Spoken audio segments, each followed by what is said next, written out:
Hello students, आइए देखते हैं चतुर्थ पाठ, चौथा पाठ, जिसमें अहम और त्वम का प्रयोग हुआ है। और ये क्रियापद जो है उसमें मध्यम पुरुष और उत्तम पुरुष के एक वचन का प्रयोग हुआ है, जबकि अव्यय में कुत्र, तत्र, आम और अपि का प्रयोग हुआ है। इनसे संबंधित वाक्य देखते हैं। यहाँ पे कहा गया मम नाम राधा, मेरा नाम राधा है। अहम पठामि, मैं पढ़ती हूँ। तब नाम किमस्ति, तुम्हारा क्या नाम है। मम नाम रमेश, मेरा नाम रमेश है। तब किं करोषि, तुम क्या करते हो। अहम अपि पठामि, मैं भी पढ़ता हूँ। आगे अहम विद्यालय गच्छामि, मैं घर जाता हूँ। त्वा कुत्र गच्छसि, तुम कहाँ जाते हो। अहम अपि विद्यालयं गच्छामि, मैं भी विद्यालय जाता हूँ। अहम तत्र पठामि लिखामि च, मैं वहाँ पढ़ता हूँ और लिखता हूँ। अहम पठामि, मैं पढ़ता हूँ। किं त्वं न पठसि, क्या तुम नहीं पढ़ते हो। नहीं अहम न पठामि, नहीं मैं नहीं पढ़ता हूँ। अहम लिखामि, मैं लिखता हूँ। दूसरी समूह में कहा गया है अहम गच्छामि, मैं जाता हूँ। अहम विद्यालयं गच्छामि, मैं विद्यालय जाता हूँ। अहम तत्र पठामि, मैं वहाँ पढ़ता हूँ। तो गच्छसि, तुम जाते हो। तो गृहं गच्छसि, तुम घर जाते हो।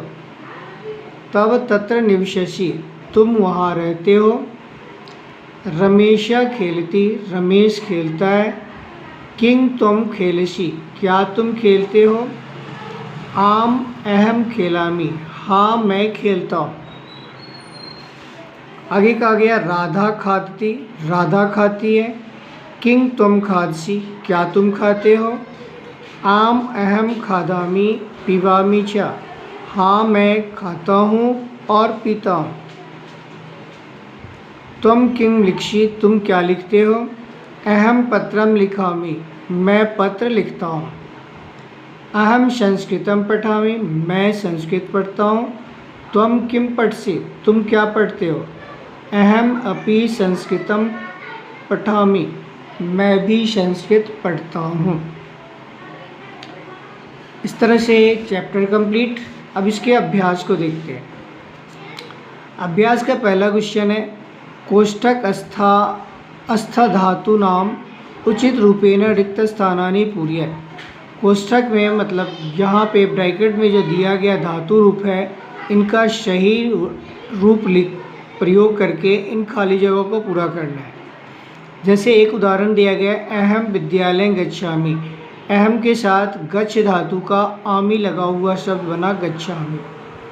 इसी तरह से तव पुस्तकम और पठ धातु है तो यहाँ हो जाएगा पठसी। अहम पत्रम, यहाँ लिख धातु है तो लिखामि। त्वम दुग्धम, पा धातु है मतलब पीबसी। अहम क्रिकेटम, खेल है मतलब क्रीड धातु है तो क्रीडामि। त्वम फलम, खाद धातु से खादसी।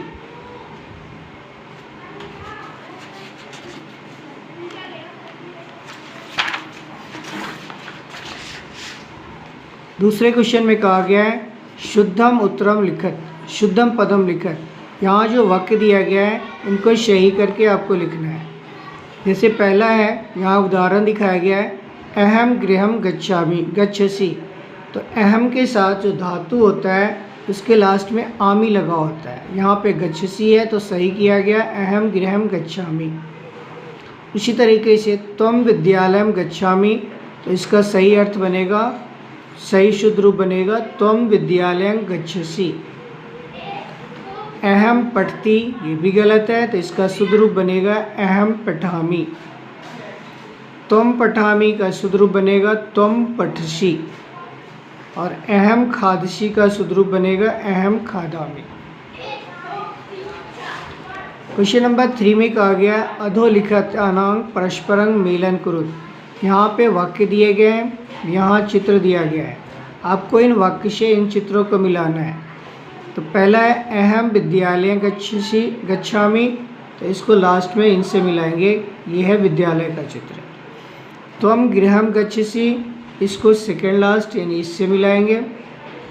जबकि तीसरे में अहम आपनं गच्छामि, ये बाज़ार के लिए है कि मैं बाज़ार जाता हूँ, तो ये पहले वाले से मिलाएंगे। त्वम पठसि, तो पठसि वाला ये है जो घ, इससे आप मिलाएंगे। जबकि अहम लिखामि, ये इनसे मिलाएंगे। क्वेश्चन नंबर 4 में कहा गया है उचित पदम उचित स्तंभे लिखा है। यहाँ पे कुछ पद दिया गया है। इन पदों में से जो अहम वाले पद है वो इसमें लिखना है, जो तुम वाले शब्द पद है उसमें लिखना है। तो जो पद जिसके लास्ट में मी लगा होगा वो अहम के साथ आएगा, जिसमें सी लगा होगा वो तुम के साथ आएगा। तो खेलसी तुम में आएगा, गच्छामि अहम में आएंगे, लिखशी तुम में आएगा, पठामि अहम में आएगा। इसके बाद बदशी तुम में आएगा, पश्यामि अहम में आएंगे, हशामि अहम में आएंगे।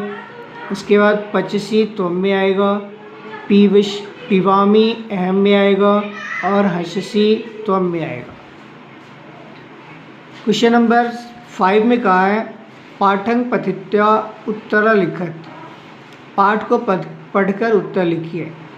त्वम कुत्र गच्छसि, तो इसका उत्तर होगा अहम अपि विद्यालयं गच्छामि। दूसरा क्वेश्चन है त्वम किं करोषि, तुम क्या करते हो, तो अहम अपि पठामि, मैं भी पढ़ता हूँ।